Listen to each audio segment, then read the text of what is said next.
Hi, I'm Summer Hayes, and today I'll be talking about Marvel's Agents of S.H.I.E.L.D., the first two episodes, and seeing if the first two episodes actually live up to the hype of Joss Whedon and the expectations of the Marvel fans.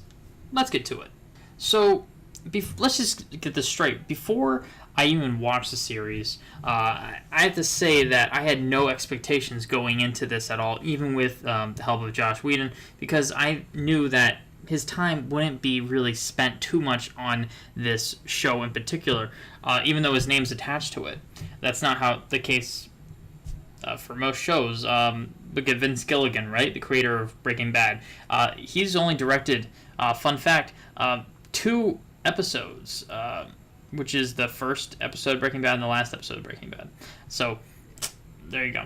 But Joss Whedon, he's only directed the pilot, and the second episode in the series, it was directed by David Stratton. So, let's just not, get over the Joss Whedon fest of love for him. Even though he is a great director, and I loved him in Firefly, I loved him in Avengers, obviously, but I thought Buffy the Vampire Slayer was very, how do I say this? It was good for its time, but it wore off very quickly, and it had too many seasons. It really did. Stayed around too long. I'm still watching it on Netflix. I'm up to season 4, but we'll get that. That's another review. But I saw Buffy the Vampire-esque elements into this, especially with the character of Skye.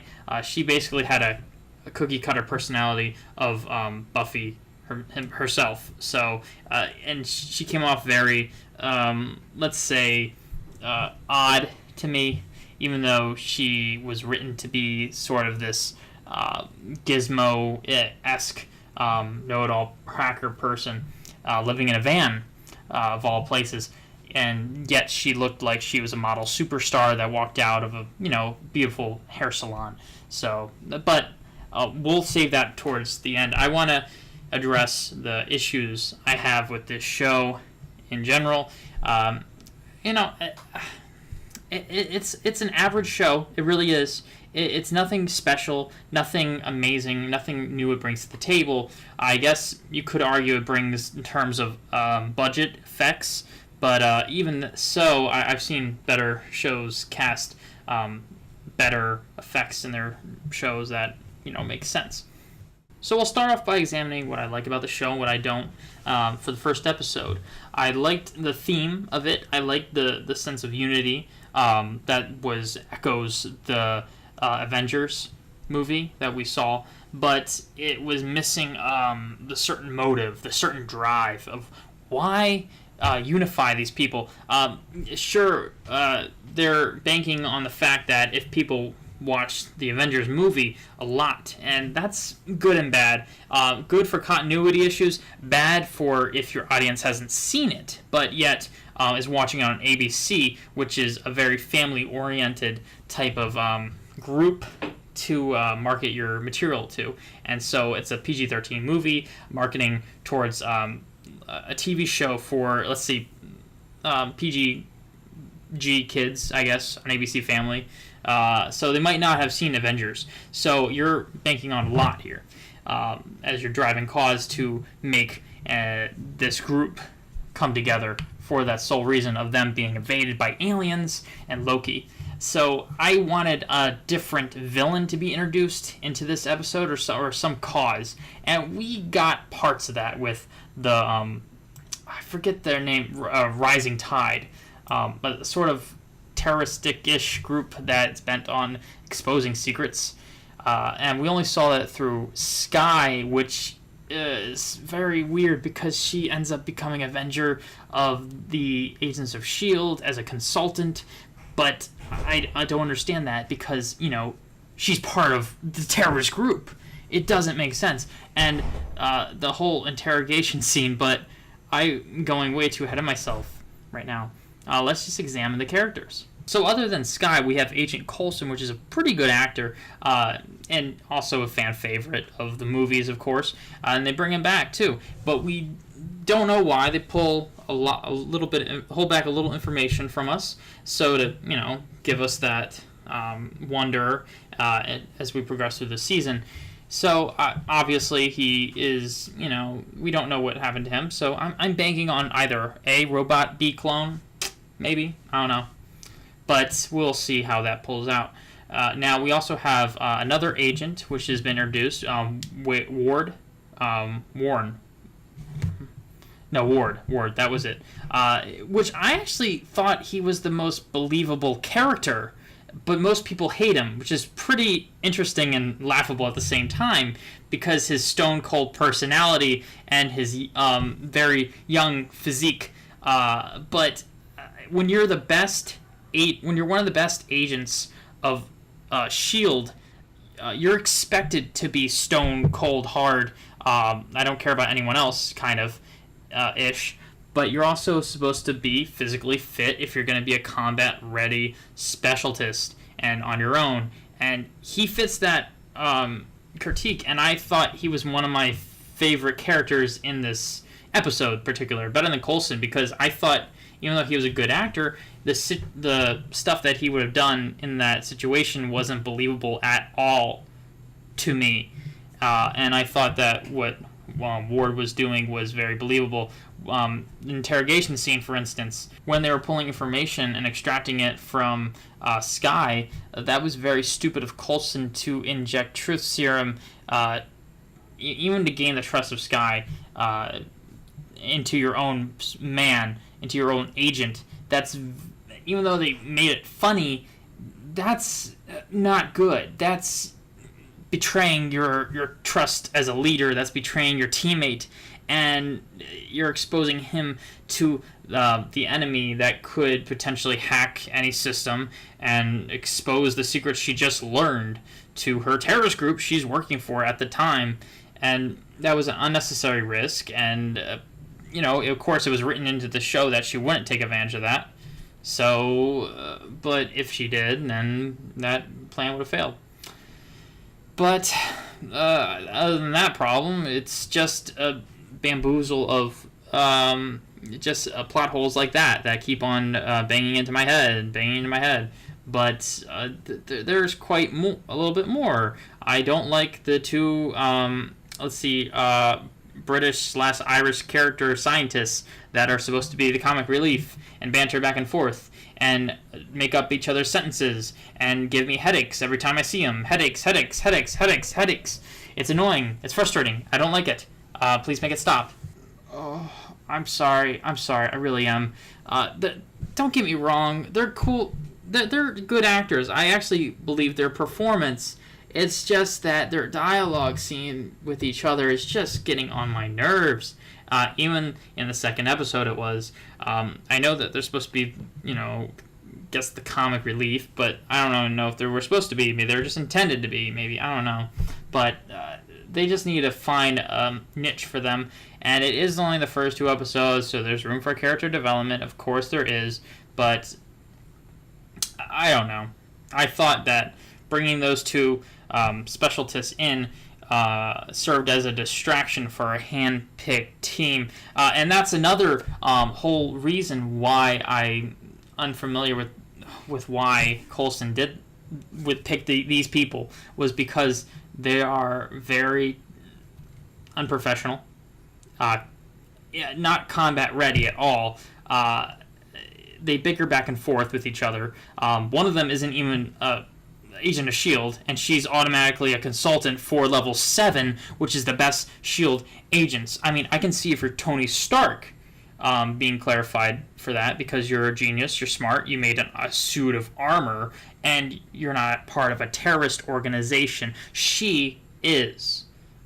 This does not sit well with me, and it doesn't sit well with Director Fury, which is, in fact, really pissed at Coulson towards the end of the second episode with a cameo, if you haven't seen it, which I thought was pretty funny, and I love that scene because he shows my emotion as a watcher of the show, saying, "What the fuck are you doing, Coulson?" Yeah, I hate it.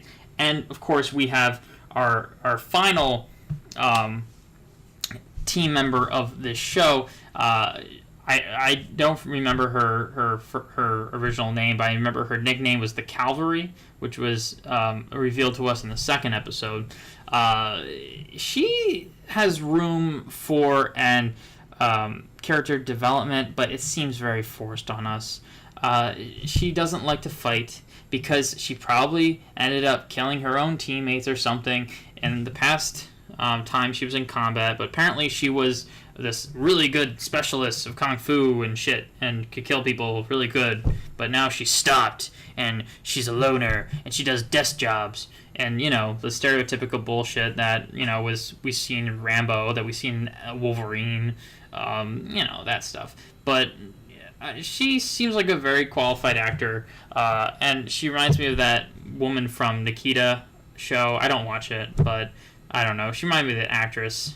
But her character seemed annoying as well to me. But she was badass, don't get me wrong.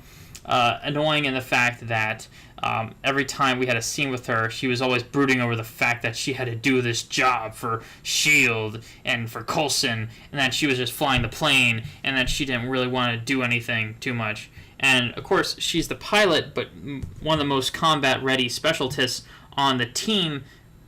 You think the pilot wouldn't be a combat specialist because she's always flying the goddamn plane. But in fact, most of the people that are actually on the ground, one of them is a trained specialist, if you don't count Coulson and the pilot, which is Wade. And there's 3 other people that aren't combat ready at all. And Wade addresses this to Coulson, and Coulson just brushes it off like it's nothing. Like, you know, everything else isn't nothing. And these are problems that keep on getting addressed and addressed and addressed. And they're stupid. They're very, very, very stupid problems. And I'm having a hard time with this show. And, you know, it's only the first 2 episodes, but it's getting on my nerves to this point. And it doesn't seem like a believable show in terms of being parts of Agents of S.H.I.E.L.D. Instead of giving a hacker, why don't you just get a hacker from S.H.I.E.L.D. I'm pretty sure you have them, but oh well.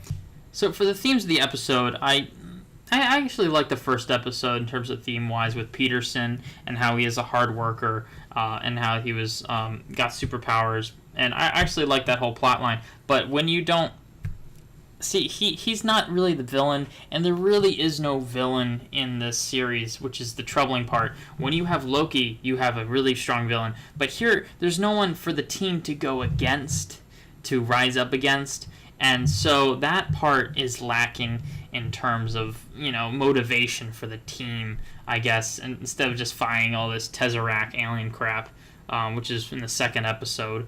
I thought that the plot line in the first episode was much better. And, you know, it executed acting, subpar. It really was. Acting-wise, Peterson, he really evolved way too fast. It could have been a 2-parter. The first and second episode should have been a 2-parter to show character development with him and his son.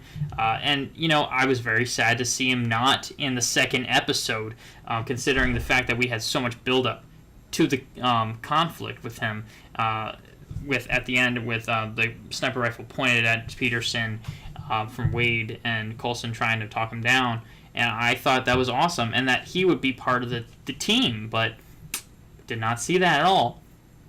And this, I guess we'll go from the and you know what? Before we go to the second episode, I just want to give that first episode a quick grade. It's a 6.5. It really is. It's an average episode, you know, a slightly above average episode. Not bad, not good. It's okay. Really is. But the second episode, I had a rough time. I really did. Even though there was a little bit more action, the action wasn't really choreographed in a very interesting way. But I say that, I mean that when they were shooting, the whole gunfight, when they were shooting, everybody was very off. You didn't really see too many bad guys getting hit. When they were searching for the Tesseract cube that was in the God knows where place, but it was okay. Now, the dialogue between Coulson and that random foreign lady that he ran into, that's supposed to be his older friend, I thought this was room for Coulson to say mentally that oh my god, my friend has betrayed me. What the hell? This was room for him to develop as a character and to see through his perspective. But towards the end, he kind of shrugged it off a little bit too, and was trying to be funny and stuff. With the Director Fury scene with the fish tank, it was funny, but yeah, okay, great. But it really showed the team bonding more, even though Coulson was out of the picture. When the team bonded more, they devised a plan that was basically suicide instead of smart. You have the world's greatest hacker in the airplane, and she instead doesn't override a door, but blows up the fucking plane with the Tesseract cube that was a nuclear bomb if you hit it with the submachine gun. The whole point of them shooting that Tesseract cube was to make the cabin pressures in the door switch from on to off, and that's fucking overkill if you shoot a thing that's stronger than a nuclear bomb. What the fuck are these writers thinking? I really have to say, I'm sorry that I'm ranting about this, but this really needs to be addressed. Why couldn't they just, make a fire or in the laboratory, something like that, instead of blowing up the plane? Or why couldn't they just hack the door? That they had the technology in that laboratory they could have used, but they didn't do that. Instead they wanted to blow up the plane in the opening scene, the second episode, and make the viewer get interested and say, "Ooh, how does this plane blow up?" I really thought they gave it away too much in the beginning, and they should not have done that at all. Well, that's me in a nutshell. Second episode gets a 6. It really does. It's slightly worse than the first episode because in the end, I don't want to see them hunting down a little tiny cube thing. I saw Captain America. I know how that is. I do not want to see it again. And in the end, they, instead of just keeping it at S.H.I.E.L.D. and researching it, nope. Shoot it off into the sky where it burns. I mean, it's interesting. The show's has potential. Yes, has a lot of potential. Samuel L. Jackson at the end was very nice to see him, but you can't rely on gimmicks alone. You can't rely on references to successful movies. You can't rely on comic book references. You can't rely on subpar acting and writing, and you can't rely on Sky as a character in this show, especially her acting. I hate it. She's annoying. Don't like her. Get her off. Kill her. Oh, and I also don't like that love interest tension between her and the ward. So, yeah. But otherwise, we'll see. I'll keep on reviewing the show. In-depth details. This is just not really too much of an in-depth review, but more of a review of what's wrong with the show. What I like, but mostly what's wrong with it. And maybe you guys feel the same way. Maybe you guys can share in the comments what you feel is wrong with this episode. Or maybe what I'm saying is wrong is what you guys like. I mean, this might not even be a show geared towards my, age group in college. I like Breaking Bad. I like Game of Thrones. I like Walking Dead. So this might be a little bit softer for my taste. But I'll keep on watching the show. And I'll see you guys around. All right. This has been Rob Summerhays, signing off.